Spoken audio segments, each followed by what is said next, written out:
Alright, good morning, y'all. It is late October, southwest Texas, and it is really windy. So when I was driving in, I was seeing the trees whipping around, but I also saw several deer. And I think some of the deer are bedded out in the open. They tend to do that when it's really windy like this because they can't hear very well, so they want to be able to see what's coming. So I did bump several deer, but that was quite a ways down the road, so I'm not worried about it here. But I'm going to go ahead and get into my stand. It's about 6 o'clock right now. It's before the time change, so legal light's probably 7:15 and sunrise is 7:45 or something like that. But I'm hunting over a feeder that goes off early, and I think these deer are going to be in here before I can even legally shoot. So I'm going to need to get in there early, shut up, be quiet, and just patiently wait. And then as soon as I have legal light, that's probably when it's going to happen. So I haven't been seeing any bucks, and my goal today is just to get a nice doe. And if I can do that, I'm going to be happy.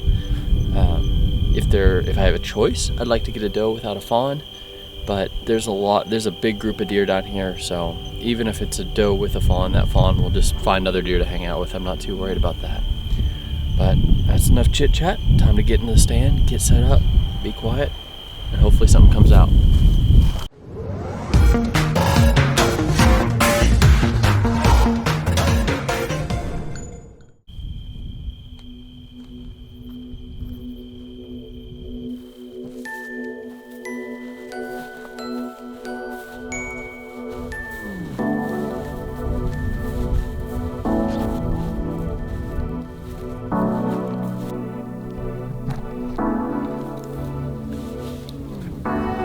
So that was interesting. So earlier those deer came out from that way, got my wind, ran off.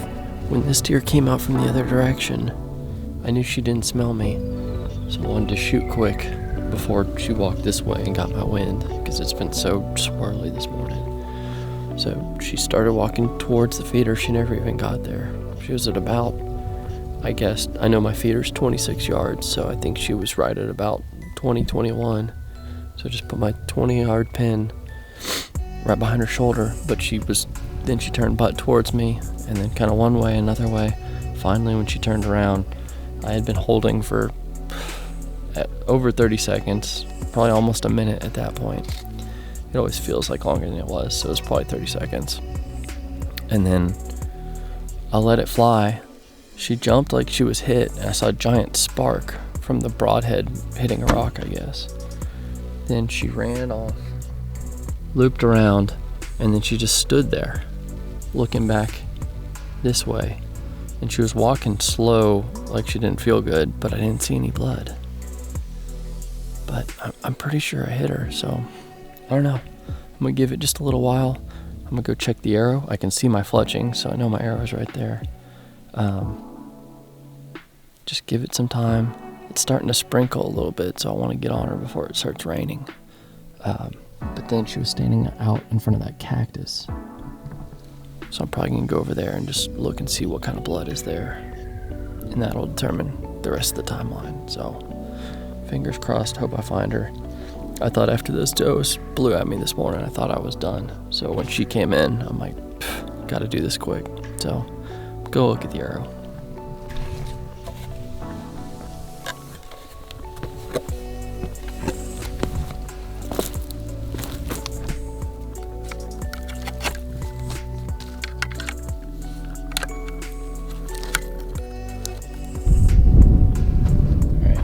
Arrow went through this cactus.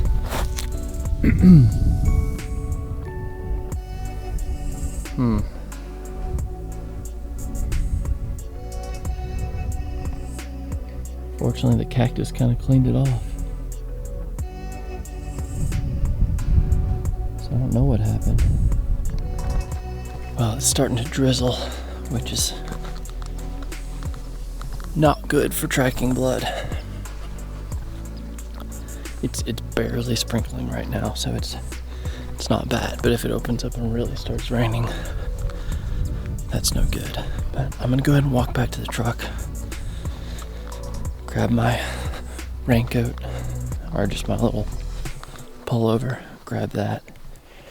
Then I'm gonna go look at that blood. That'll give it just a few more minutes before I head over there.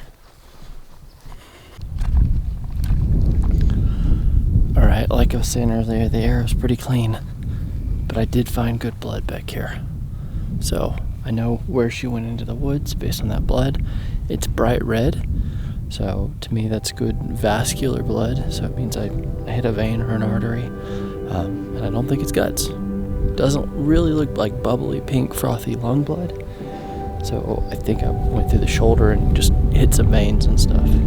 But I'm gonna show you all that blood, but I'm not in any hurry, so I'm just gonna go sit back in the truck, have a snack, give it another half hour, because there's a chance she's dead right back there, but there's also a chance she's laying there watching me, and if I get too close I'm gonna bump her. So I'd rather wait, rather be conservative.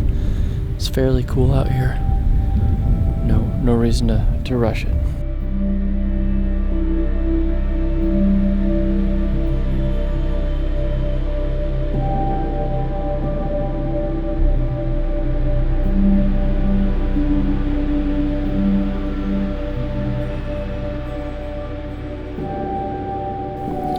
Alright, I think it's been more than long enough, unless I'm just totally reading this wrong. I mean, this blood looks great.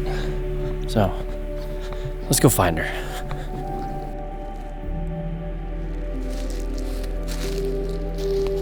The blood trail was excellent at first, but then very quickly it just turned into tiny drops. One on a branch, one on a stick, one on a piece of grass. And then after about an hour of searching, it was hard to find even the tiniest of drops.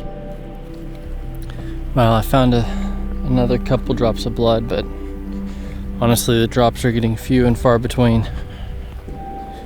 Really spread out, and the blood's not that rich, bright red anymore. It's just a light pink. So I don't know what that means, but I feel myself getting frustrated, so I'm gonna go back to the truck, grab some water, grab a snack, just take my eyes off it for a little while, chill out. And on X I've dropped pins where all the drops of blood were, so give it a little break, come back, look some more. Well, I gotta admit defeat, and I'm very disappointed in myself. It's 12:30 right now. I told myself I'd call it at noon. I didn't find anything else. Found a ton of blood right where she was standing, that one little video clip I got. And as she walked into the woods, the blood trail looked great. Then the last 3 drops of blood I found were 30 yards in between each, and they were just a little speck, and then it just opens up into this massive hillside, and I have no idea where she went. So I'm gonna watch my trail camera, and if I see a wounded deer in the next day or two, then I'll know she made it, and I won't notch my tag. But otherwise, if I don't see her again, I'm just gonna assume that she died. She's curled up somewhere and I just never found her, which I hate. I hate wasting a deer. I hate taking the life of something and not being able to get the meat, because it's killing an animal and for no reason, basically. And that definitely upsets me, and it should upset pretty much any hunter. This is not what we should do. But it's a total waste if I don't learn anything from it. So what am I trying to learn? When the deer was standing there, if I was rifle hunting, I would have shot again. That was the perfect, just make her drop. She's standing still, but obviously that was 100 yards away. That doesn't work with a bow. I think waiting was the right call. I don't think I bumped this deer, but I need to go back and look at the footage and see where I hit the deer. Because either it's far back or down low, or I couldn't really tell looking at the back of my GoPro screen, but obviously it wasn't an ideal hit, because the hit either killed the deer, but she had time to get so far that I can't recover her. Because to be honest, the shot was right before 8. It's 12:30 right now. It's probably 75 or probably almost 80 degrees out here. So the meat's probably already starting to turn if she died immediately. If she didn't die immediately, she had 3 hours to keep going through all this stuff, and I'll never find her. So I need to look back at the footage, figure out where I hit her. And I also know after those first deer ran off, I wanted to get on this one so quick that I probably rushed it. I was drawn back, and then the second I had a shot, I took it. Maybe I should have waited. Should have waited for a better shot. But I think the biggest lesson to learn is I haven't practiced in a couple weeks. I practiced very regularly up until elk season, went on my elk hunt. After that, I've practiced a couple times, but not regularly. So in-season practice, I can't skimp on that. So those are my immediate lessons. After I watch the footage, hopefully I'll know more. It's not a good way to start the season, folks. Pretty disappointed in myself, but there'll be other opportunities. There's lots of deer out here. They're not a rare commodity. It just sucks to kill one and not make good on it. So in hindsight, this gets even more interesting. So I went back and looked at the shot. It was a little bit hard to tell because it was pretty dark when I shot. It was so kind of overcast that I couldn't get a great image of the deer, and it was so wide angle. It was a little hard to tell. But if anything, it looked like my shot was maybe a little bit too far forward. And then when I went and looked at that other clip when the deer was standing off in the distance by that cactus, when I looked at it closely, I saw that the deer had a bunch of blood in front of its shoulder, kind of at the base of its neck. So I think I had somehow pulled the shot in front of the shoulder and went in at the base of the neck. And that's why I got really good blood when the deer was just standing there bleeding. But I think I basically just hit meat. I never hit a vital organ. What got even weirder is 5 days later, I got a picture of this deer back at that feeder with my trail camera. She came in at night by herself, and I noticed it was the same deer because there was a dark, almost like bruised looking spot, or maybe bloody spot, but just a dark spot in front of the neck. And then a couple days later, same thing, saw that deer again. And it's interesting, that same deer came back many times, so I think she lived, or she came back enough times that it healed up and now I can't tell the difference between her and any other deer, or she came back for a while and then she moved on, or maybe she died. But I saw her several times over the next several days after this, so she didn't die immediately. So the idea that I dropped that much blood and it didn't kill her, I think she's okay, believe it or not. That's no excuse for me pulling off a bad shot. And I was curious what caused the bad shot, because I had been holding, so I was thinking maybe I was a little bit tired when I actually shot, but it didn't feel that bad when I shot. So I later went back to the archery range, shot several times. I was shooting dead on, perfect bullseyes. Then I shot with my broadhead a little bit, and it was heading to the left every single time.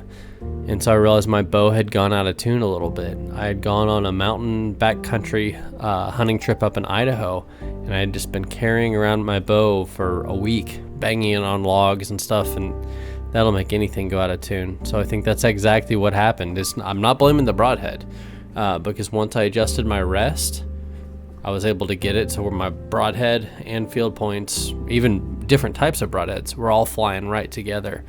So I think it was just a tuning issue. So like I said earlier, it's a waste if you don't learn anything.